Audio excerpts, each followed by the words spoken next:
I arrived at the lighthouse just as the sun dipped below the horizon.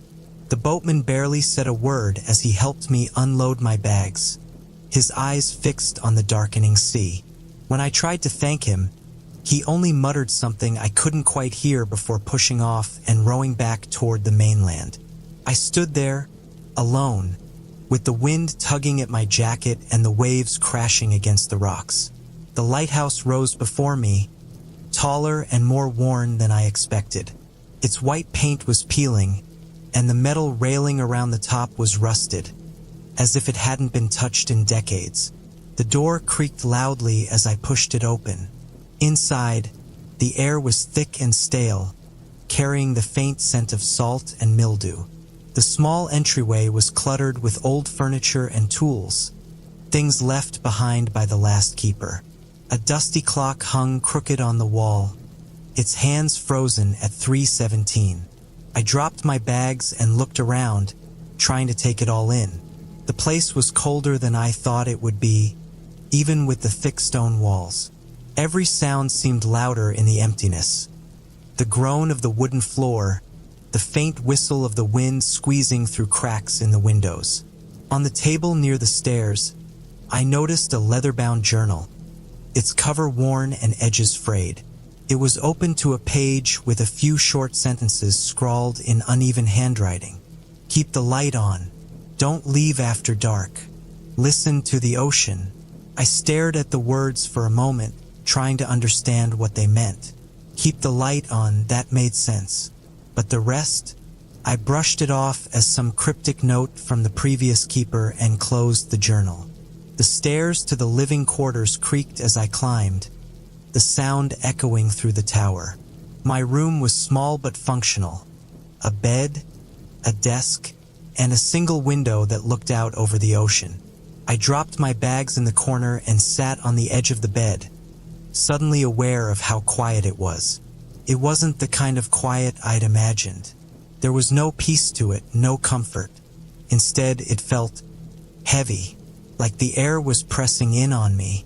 Somewhere outside, the waves crashed, their rhythm constant and unchanging. But every now and then, I thought I heard something else. A faint, low sound, almost like a voice carried on the wind. I shook my head, trying to dismiss it. The wind, I told myself, is just the wind. But even as I lay down, pulling the blanket up to my chin, the sound lingered in the back of my mind. And for the first time, I wondered if coming here had been a mistake. The first morning at the lighthouse started early. I woke to the sound of gulls crying and the light breaking through the small window. The night had been restless. Every creak of the tower, every gust of wind outside, seemed magnified in the silence. I rubbed my eyes and tried to shake off the weight of uneasy dreams. The kitchen was cramped, with an old stove and a single chair pushed against the wall. I found a stack of papers on the counter, held together by a rusted clip. It was a list, written in the same uneven handwriting as the journal I'd seen the night before. Daily procedures. Check the light mechanism at 8 a.m. and 8 p.m. Maintain the fuel levels. Record the weather conditions hourly. Keep the tower locked at night. At the bottom, in bold letters, it read, "Do not leave the tower after dark. Never ignore the ocean." I set the paper down and leaned back against the counter, staring at the last two lines. The practical instructions made sense. But the others, they weren't just strange. They felt wrong. As I went about my morning routine, I tried not to dwell on it. There were other things to focus on. Figuring out how the light worked, testing the backup systems, and settling into the rhythm of the job. But the strangeness kept creeping in. When I went to inspect the lantern room, I found a pair of gloves resting on the railing outside. They were soaked through, as if someone had been standing there in the rain, but the skies had been clear all morning. I told myself it must have been left by the last keeper, though I couldn't shake the feeling that they hadn't been there when I arrived. By mid-afternoon, I decided to explore the rest of the tower. Most of it was unremarkable. Tight staircases, narrow hallways, and storage rooms filled with old equipment. But near the base of the tower, I found a small room I hadn't noticed before. It was dark and smelled of damp stone. Inside, there was a chalkboard covered in faint markings, smudged over time. At the bottom, someone had etched a single sentence. "The ocean calls everyone eventually." I felt a chill crawl up my spine and left the room quickly, pretending I hadn't seen it. As the day went on, I tried to lose myself in the tasks. Cleaning the lantern, writing down the weather patterns, and checking the fuel levels. There was something comforting about the routine, even if it felt overly strict. But by evening, the quiet had returned, heavier than before. I was sitting at the kitchen table, eating a simple dinner of canned soup, when I heard it again. The sound I'd noticed the night before. The low, almost rhythmic noise just beneath the crashing waves. I froze, spoon halfway to my mouth, and strained to hear. It wasn't the wind. I was sure of that now. It was deeper, more deliberate, like a voice just out of reach. For a moment, I considered opening the door, stepping out onto the rocks, and listening closer. But then I remembered the rules. Don't leave the tower after dark. The words seemed to echo in my mind, louder than they had any right to. Later that night, I found myself sitting by the desk in my room, staring out at the dark sea. The lantern's beam swept across the water in steady intervals, but it wasn't comforting. It felt like the light was fighting against something vast and unrelenting. The journal was still on the table where I'd left it. I opened it again, flipping through the pages. Most of the entries were practical notes about weather patterns and maintenance logs. But near the back, the handwriting became more erratic. It starts as a whisper. You'll think it's just the wind, but it isn't. It never is. My hand trembled slightly as I closed the book and pushed it away. I couldn't stop the thoughts racing through my head. Had the last keeper lost their mind out here? Or was there something more to this place? As I turned off the lamp and lay down to sleep, I decided to ignore the questions. After all, it was only my first full day. I needed rest, but the whispers didn't let me sleep. Every time I started to drift off, I'd hear them again, soft, insistent, and always just out of reach. By the time morning came, I felt like I'd barely closed my eyes, and as I sat on the edge of my bed, staring at the sunlight creeping through the window, I couldn't help but wonder how long I'd last here. The third night was when things started to change, or at least that's when I began to notice. The day had passed like the others, slow and uneventful.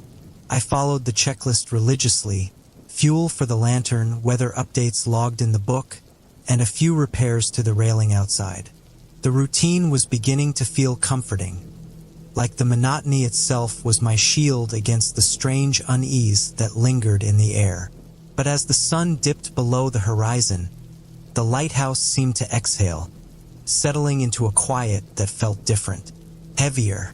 I was in the kitchen again, going over the rules on the crumpled paper, hoping to make sense of the ones that didn't belong. Don't leave the tower after dark. Never ignore the ocean. What did they mean by ignore?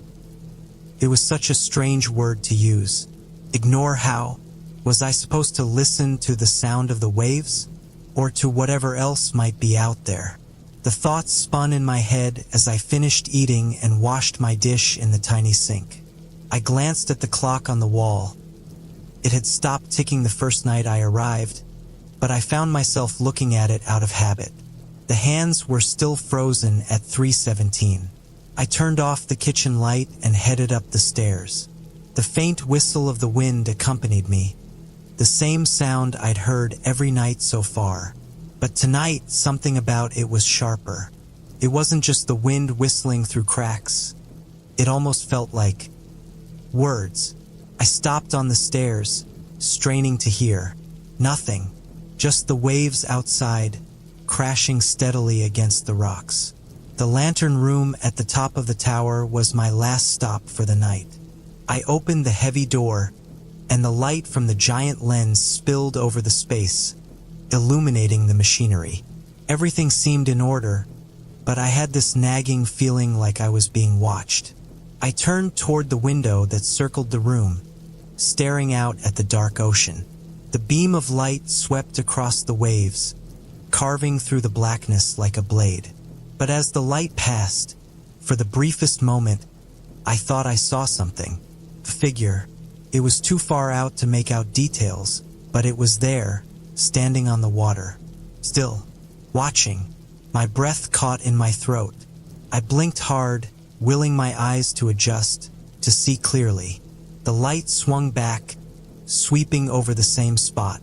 This time there was nothing, just endless waves, churning under the pale glow of the lantern. I exhaled shakily, shaking my head. "You're tired," I told myself. "It's late.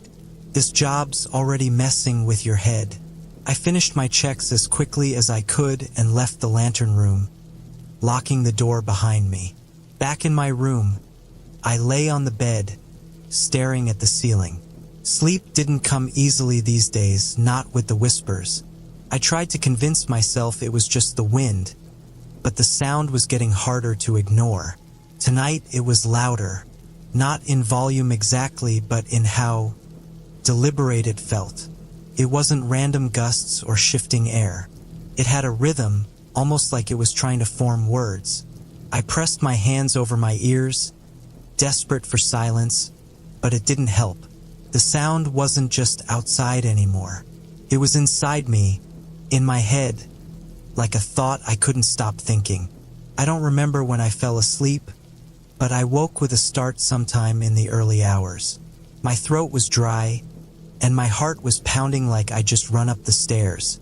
I couldn't remember what I'd been dreaming about, but the unease lingered. I sat up and froze. The door to my room, my locked door, was open. I stared at the door for a long time, my mind racing. Had I forgotten to lock it? I was sure I hadn't. I always locked it before bed. Always. The hallway beyond was dark, the only light coming from the faint glow of the lantern through the cracks in the stairwell. I got up slowly, my legs unsteady beneath me, and stepped into the hall. "Hello!" My voice sounded small, swallowed by the vast emptiness of the tower. No response. I moved toward the stairs, each step feeling heavier than the last. The floorboards groaned softly beneath my feet, but there was no other sound, just the whisper of the wind outside. When I reached the bottom floor, I saw it immediately. The door to the lighthouse was wide open, swaying slightly in the wind. The cold air hit me like a slap, and I stood there, frozen, staring at the open doorway. I was certain I'd locked it earlier. I always locked it. I stepped closer, my breath visible in the frigid air. Beyond the door, the rocky shoreline stretched out toward the ocean, glinting faintly under the moonlight. And then I heard it again.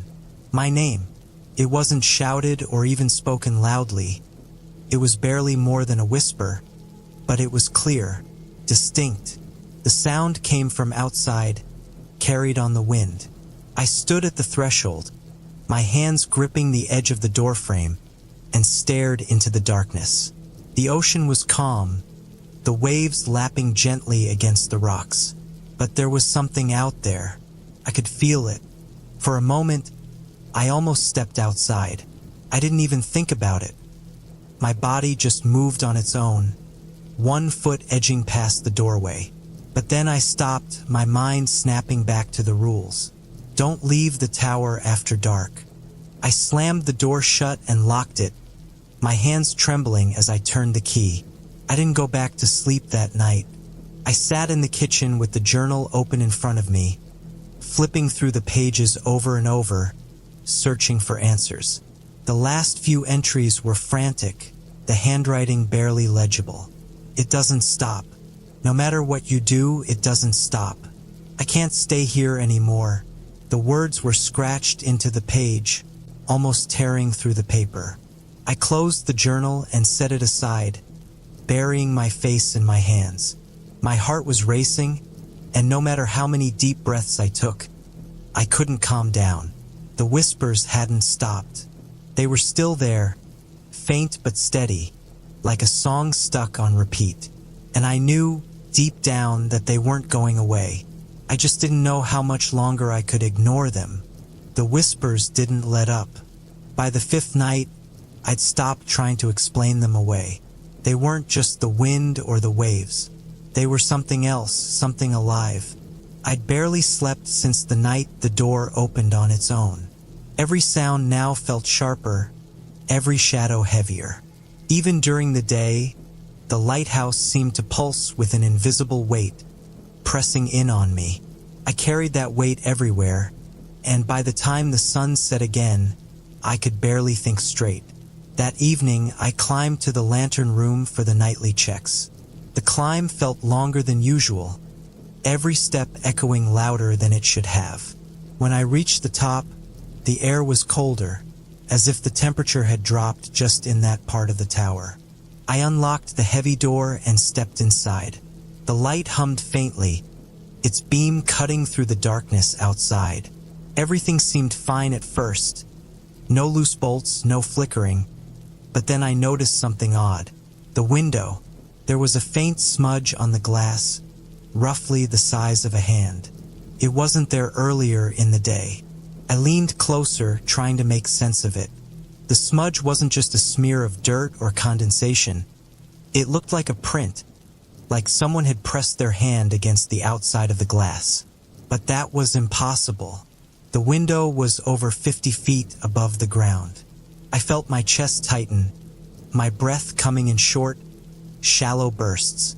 I backed away from the glass and turned toward the door, ready to leave when the light flickered. It wasn't the soft, occasional flicker I'd seen before. This was sharp, aggressive, like the bulb was struggling to stay lit.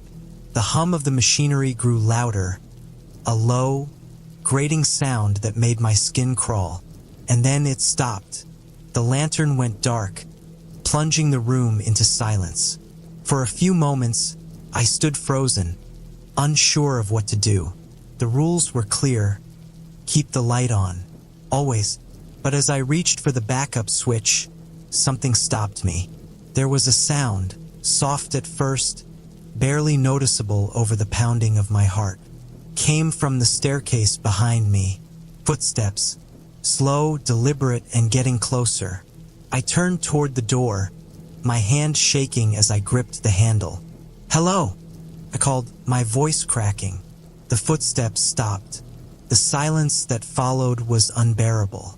I pressed my ear to the door, straining to hear, but there was nothing. No wind, no waves, just an empty, suffocating stillness.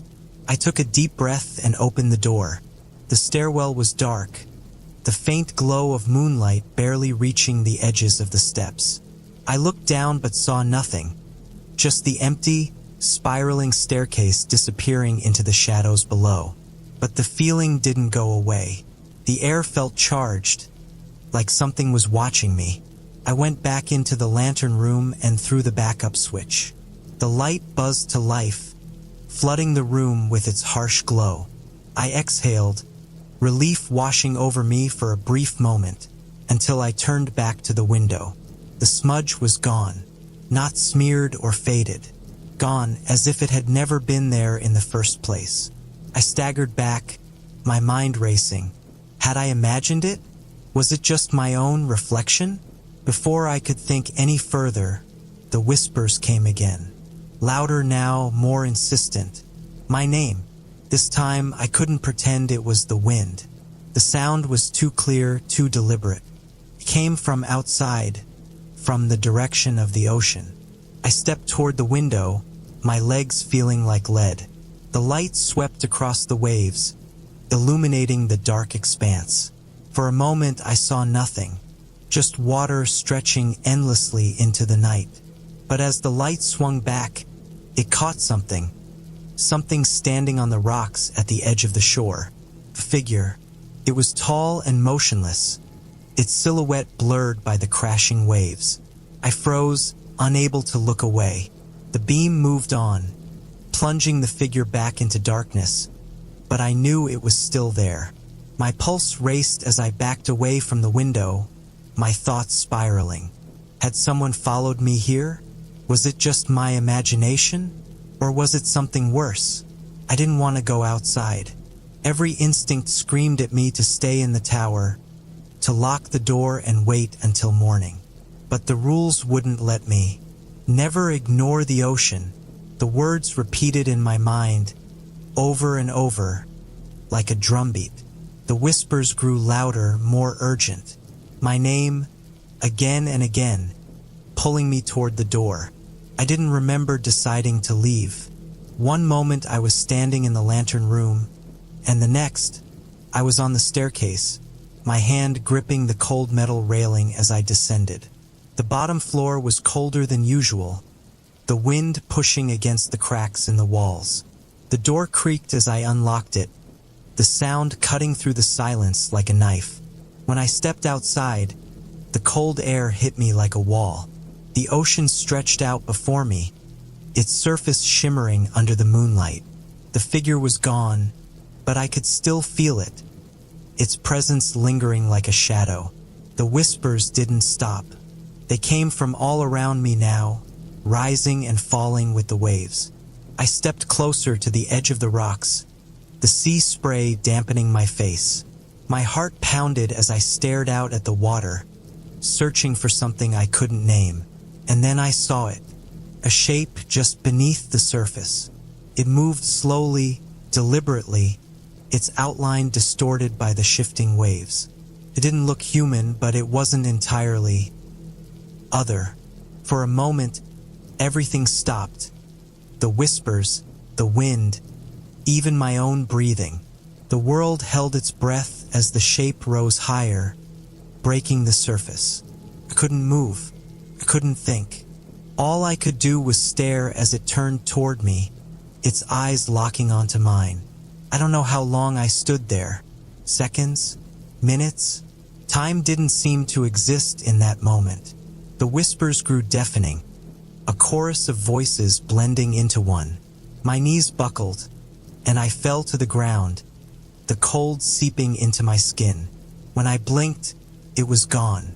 The waves crashed against the rocks, their rhythm returning to normal. The whispers faded, leaving only the sound of my own ragged breathing. I stumbled back to the tower, slamming the door shut behind me. My hands were trembling as I locked it, my mind reeling from what I'd just seen.